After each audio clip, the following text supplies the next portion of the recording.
बच्चों, आज हम हिंदी कक्षा में पाठ 4 दीवानों की हस्ती कविता पढ़ेंगे। मैं कविता की पंक्तियाँ पढ़ने के बाद आपको उसका भावार्थ भी बताऊंगी। तो चलिए शुरुआत करते हैं। दीवानों की हस्ती।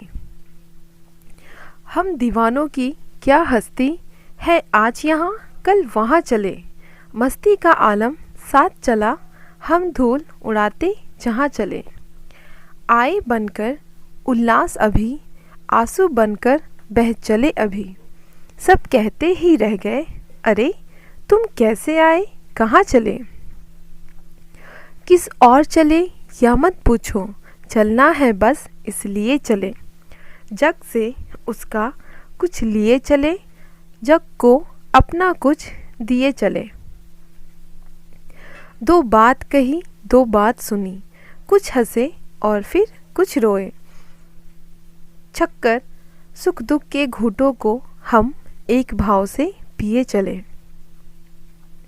हम भिखमंगों की दुनिया में स्वच्छंद लुटाकर प्यार चले, हम एक निशानी सी उर पर ले असफलता का भार चले।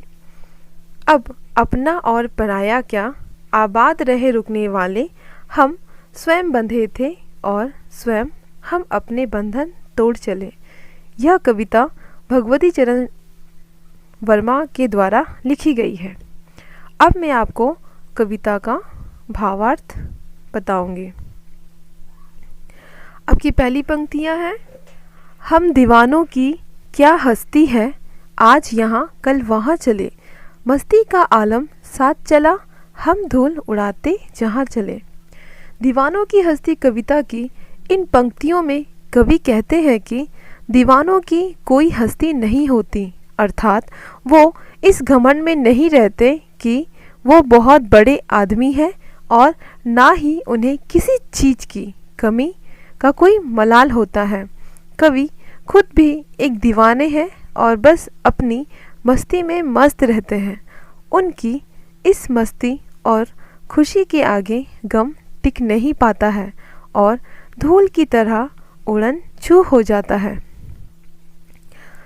आए बनकर उल्लास अभी, आंसू बनकर बह चले अभी, सब कहते ही रह गए, अरे तुम कैसे आए, कहाँ चले। दीवानों की हस्ती कविता की इन पंक्तियों में कवि ने कहा है कि दीवाने मस्त मौला लोग जहाँ भी जाते हैं वहाँ का माहौल खुशियों से भर जाता है। फिर जब वो उस जगह से जाने लगते हैं तो सब काफ़ी दुखी हो जाते हैं। लोगों को उनके जाने का पता तक नहीं चलता, वो तो मन में ही अफसोस करते रह जाते हैं कि उन्हें मालूम ही नहीं हुआ कवि कब आए और कब चले गए। इस प्रकार कवि कह रहे हैं कि एक जगह टिक कर रहना उनका स्वभाव नहीं है, उन्हें घूमते रहना पसंद है, इसीलिए वो अक्सर अलग अलग जगह आते जाते रहते हैं।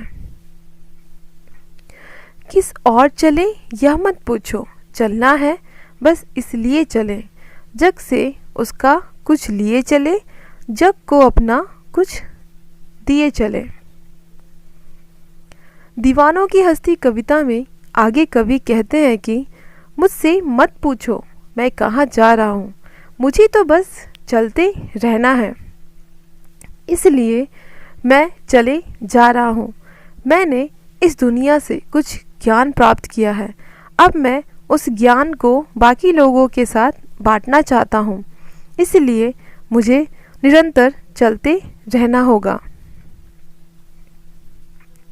दो बात कही दो बात सुनी, कुछ हंसे और फिर कुछ रोए, छक्कर सुख दुख के घूंटों को हम एक भाव से पिए चले।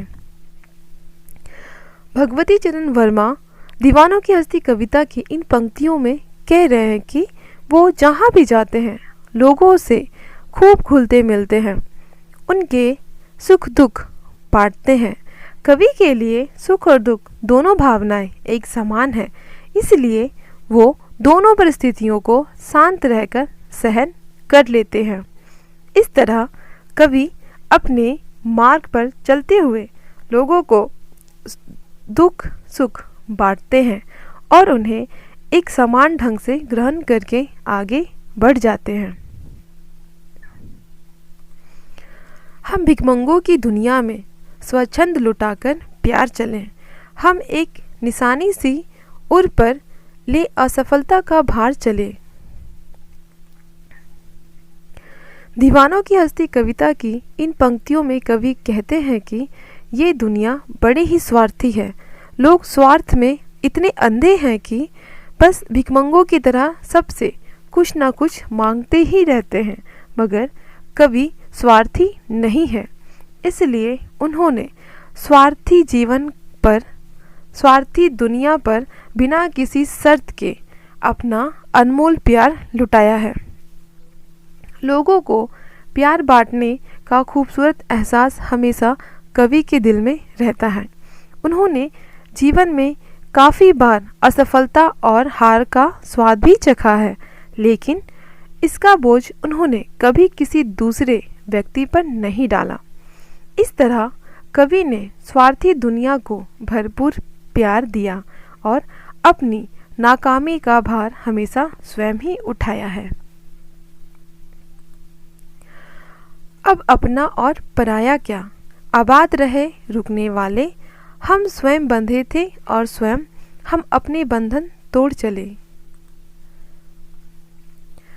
दीवानों की हस्ती कविता की इन अंतिम पंक्तियों में कवि कहते हैं कि अब उनके लिए दुनिया में कोई भी अपना या पराया नहीं है। जो लोग एक मंजिल पाकर वहीं ठहर जाना चाहते हैं, उन्हें कवि ने सुखी और आबाद रहने का आशीर्वाद दिया है, मगर कवि खुद एक जगह बंद कर नहीं रहना चाहते हैं। इसलिए उन्होंने अपने सभी सांसारिक बंधन तोड़ दिए हैं और अब वो अपने चुने हुए मार्ग पर आगे बढ़ते जा रहे हैं। वो इसी में खुश और संतुष्ट हैं। अर्थात कवि इस कविता के ज़रिए यह कहना चाहते हैं कि हमें दूसरों को खुशियाँ बांटते रहना चाहिए और जितना भी आपके पास है उसी में संतुष्ट रहना चाहिए। ठीक है।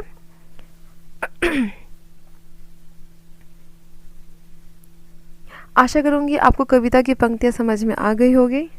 यहाँ पे अभी आपको शब्दार्थ दिख रहे हैं, है ना। आपको अभी अपनी शब्दार्थ वाली कॉपी में चैप्टर 4 करके शब्दार्थ लिखने हैं।